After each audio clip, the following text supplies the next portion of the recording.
अस्सलाम वालेकुम my YouTube family, कैसे हैं आप सब लोग। उम्मीद करती हूँ खैरियत से होंगे। तो जी, जो मेरा एक्सपीरियंस होता है किसी भी स्पेशल जगह को लेके या किसी भी स्पेशल चीज़ को लेके, तो वो मैं आप लोगों से शेयर करना लाजमी मुनासिब समझती हूँ, क्योंकि जब मैं पहली बार उस चीज़ से स्ट्रगल करती हूँ तो मुझे बहुत फील होता है कि जिन लोगों को कुछ भी नहीं पता तो वो कैसे स्ट्रगल करते होंगे। तो सबसे पहले जी, मैं आप लोगों को पार्किंग दिखा रही हूँ, जो कि आप लोगों ने थंब नेल से, आप लोगों को मेरे जो थंब नेल है उससे पता चल गया होगा कि मैं क्या बात करने जा रही हूँ। आज मैं आपको इस वीडियो में मुकम्मल गाइड करूंगी कि आप लोग कैसे अगर आप विजिट पे मदीना रहते हैं तो आप कैसे जाके अपना तो उम्रा जी मुकम्मल कर नाजरीन सकते हैं। अस्सलाम वालेकुम, कैसे हैं आप सब लोग। उम्मीद करती हूँ खैरियत होंगे।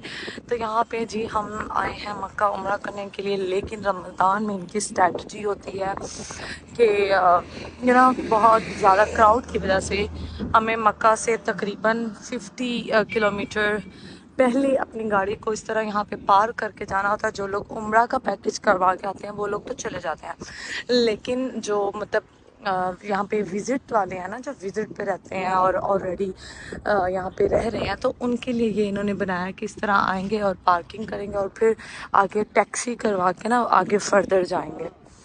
ठीक है, तो अब हम भी वही स्ट्रगल कर रहे हैं और हमने अपनी गाड़ी को कर दिया है पार्क और अब हम जा रहे हैं किसी टैक्सी को ढूंढने। और टैक्सी का रेंट यकीन करें लाइक जैसे अब मैं क्या ही बोलूँ, ज़्यादा है। मतलब हर कोई इंसान मुंह मांगे पैसे मांग रहा है, क्योंकि पता है कि हर किसी ने जाना है। तो हम कुछ बजट फ्रेंडली ढूंढ रहे हैं और एक्सप्लोर मैं कर रही हूँ कि देखती हूँ कि शायद कोई बजट फ्रेंडली भी यहाँ पे है सीन या नहीं। और जब हम लोग आ रहे थे तो वेदर था जी, सूरज था और अपनी आबोताब से चमक रहा था।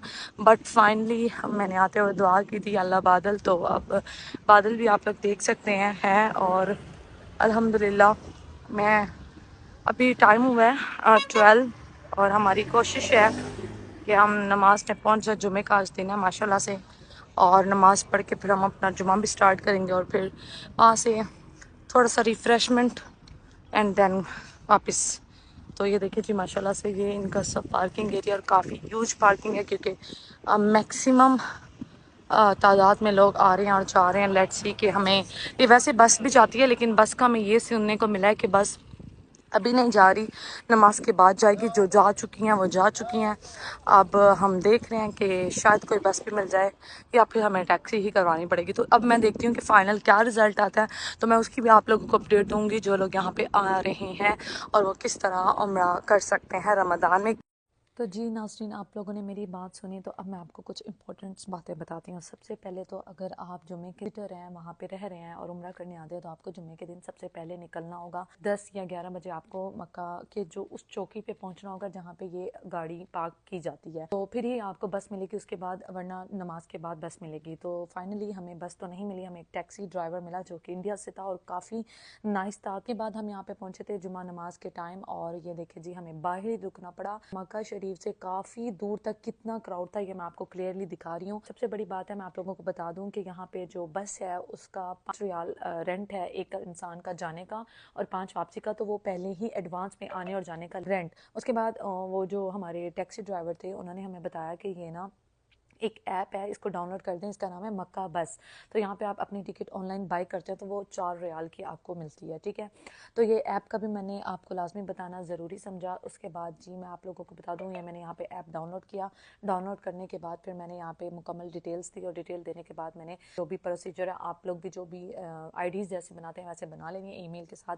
और उसके बाद बाय टिकट का ऑप्शन है, वहाँ से टिकट बुक कर लेंगे एडवांस में। आप लोगों ने टैक्सी करवाई और जाते हुए आपको चाहिए, नहीं तो वैसे भी आप लोगों को टिकट मिल जाती है, मतलब डायरेक्टली भी। लेकिन अब मैं आपको यहाँ पर बताते चलूँ कि हमें यहाँ से पता नहीं था कि बस कहाँ से मिलेगी, और हम इतना चले बस को ढूंढने में। और वहाँ पे जो शुरते होते हैं, जो गाइडनर होते हैं, मतलब जो वॉलंटियर ठहरे होते हैं, उनको कुछ भी नहीं पता होता कि कौन सी बस है, किस बस पे जाना है, आपने कहाँ पार्किंग की।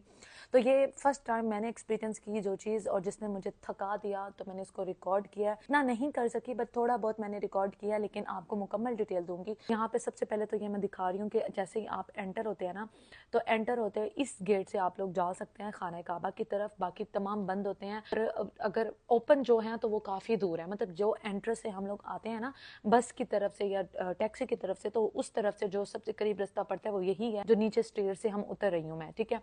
तो मैंने उसको भी रिकॉर्ड किया, उसको रिकॉर्ड करके थोड़ा सा बिल्कुल स्ट्रेट आएंगे, खाना काबा भी माशाल्लाह से आ जाता है। तो ये था खाना काबा का व्यू जो उस जगह से था। उसके बाद जी हमारी ये मैं थोड़ा सा दिखा रही हूँ कि ये जो खाना काबा की रेनोवेशन का काम हो रहा है, ये इस साइड पे जो वाइट का मैं दिखा रही हूँ ये बिल्कुल न्यू इन्होंने तामीर किया था। और ये रही मैंने कहा खुद को भी दिखा दूँ थोड़ा सा उजड़ा चमन, क्योंकि वेदर पहले आते हुए तो बादल थे लेकिन उसके बाद कड़क धूप थी और अब भी धूप है काफ़ी खाने काबा में। तो आप लोगों ने जब आना है तो अपने कपड़े लॉन के रखने हैं और समर के हिसाब से आपने अपने तमाम कपड़े रखने हैं। उसके बाद जी यहाँ पे मैं ये दिखा रही हूँ ऊपर की साइड बिल्कुल टॉप की, जहाँ पे हेलीपैड भी बना हुआ है, तो ये ऊपर की टॉप की जगह पे हमें जगह मिली थी, तो मैंने फिर यहाँ पे बैठना मुनासिब समझा। उसके बाद यहाँ से खाना काबा का व्यू कुछ इस तरह से नज़र आता है, तो मैंने कहा वो भी मैं आपको कैप्चर करके थोड़ा सा दिखा दूँ। तो यहाँ पे ये शुरता ठहरा तो उसने बोला नहीं नहीं नहीं यहाँ से चली जाओ, तो मैंने कहा रुक जाओ मुझे थोड़ा सा कैप्चर करने दो। फाइनली उम्रा भी हो गया हमारा, सब कुछ हो गया। अब था वापसी का सफ़र, ठीक है। वापसी पे हम लोग जा रहे थे जिस रास्ते से आए थे उसी रास्ते से हम लोग वापस जा रहे थे। हम लोग वापस वहाँ पे बस स्टैंड वाली जगह से जहाँ पे एंटर हुए थे वहाँ पे पहुँच गए, लेकिन हमें फिर वहाँ से किसी ने बताया कि आपको ना इस तरफ से जाना होगा, यानी कि वो जो आप मैंने अभी बोर्ड दिखाया ना जहाँ पे लिखा हुआ है कुछ, जो ये न्यू खाना काबा की जगह बनी है, इस तरफ से जाते हुए, और पता नहीं क्या क्या किसी ने बोला ये हेलीपैड वाली जगह से जाते हुए आपको आगे बस मिलेंगी। तो ये काफ़ी लॉन्ग पड़ता है वे, आपको यहाँ से बिल्कुल भी नहीं जाना। अगर आप बस लेना चाहते हैं, बस पकड़ना चाहते हैं, जो अगर आपकी गाड़ी पार्किंग में चौकी पर ठहरी है और आपको बस पकड़नी है वहाँ तक पहुँचने के लिए, तो आप लोगों को यहाँ से जाने की बिल्कुल भी ज़रूरत नहीं है। ये न्यू एरिया है जहाँ पे ये एक अंडरग्राउंड एक पुल भी बनाया हुआ है इस तरफ, और ये हेलीपैड वाली जगह पे जाने की बिल्कुल भी ज़रूरत नहीं है। तो जब मुझे मतलब हमें किसी ने गाइड किया, एग्जैक्ट बस वाले ने ही गाइड किया कि यहाँ से यूं यूं जाओ तो आपको आगे बस मिल जाएगी, तो वल्लाह गाइस ये बहुत ही लंबा सफ़र पड़ता है। आप लोग जिस साइड जिस वे से आए हैं ना, आप लोगों ने उसी वे से बसें आपको काफ़ी दिखाई दे रही होंगी। ये पुल से भी नहीं जाना, ये अंडरग्राउंड पुल है, यहाँ से भी नहीं जाना, बिल्कुल भी नहीं जाना। अंडरग्राउंड पुल कहते हैं, पता नहीं क्या कहते हैं, सॉरी अगर मैं कुछ गलत बोल रही हूँ। तो फाइनली फिर हमें बस मिली। मैं आपको बता दूँ का जहाँ से आप लोग एंटर होते हैं ना, आप लोगों को वहीं से जाना होता है अपने मतलब खाना काबा से। आप लोग जब निकलते हैं उस वे में बाहर वाले में, तो उसके राइट हैंड पे आप घूमेंगे, थोड़ा सा आगे जाएंगे तो एग्जैक्ट बसेस का जो चौकी पे लेके जाती हैं आपकी पार्किंग वाली जगह पे आपकी गाड़ी तक लेके जाती हैं, तो वो वहाँ पे ठहरी होती हैं और विदाउट पेमेंट आपको वो पिक करके छोड़ भी देती हैं। तो ये थी मेरी तरफ से इन्फॉर्मेशन, होप सो आपको समझ आई होगी। नहीं आई तो आप लोगों ने मुझे मज़ीद इंस्टाग्राम पे फॉलो करके मैसेज करके पूछ लेना है।